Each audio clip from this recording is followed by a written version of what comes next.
একবার এক ফেরেশতা মহান আল্লাহর দরবারে দোয়া করলেন, হে আল্লাহ, আপনি যে জান্নাত সৃষ্টি করেছেন আমি তা ঘুরে দেখতে চাই।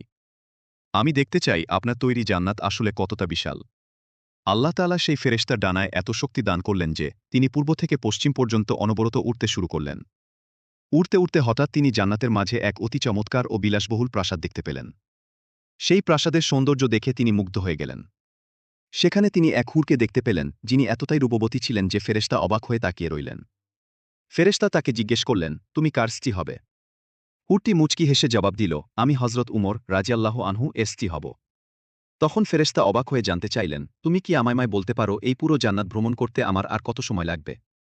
হুরটি পুনরায় হেসে উত্তর দিল, আপনি এ পর্যন্ত যতটুকু জান্নাত ভ্রমণ করেছেন তা হযরত উমরকে দান করা জান্নাতের ১০০ ভাগের ১ ভাগও পূর্ণ করতে পারেনি। এই কথা শুনে ফেরেশতা সিজদায় লুটিয়ে পড়লেন এবং উচ্চস্বরে বলতে লাগলেন, হে আল্লাহ, আপনার শান এবং কুদরত সত্যিই মহান ও অপরিসীম।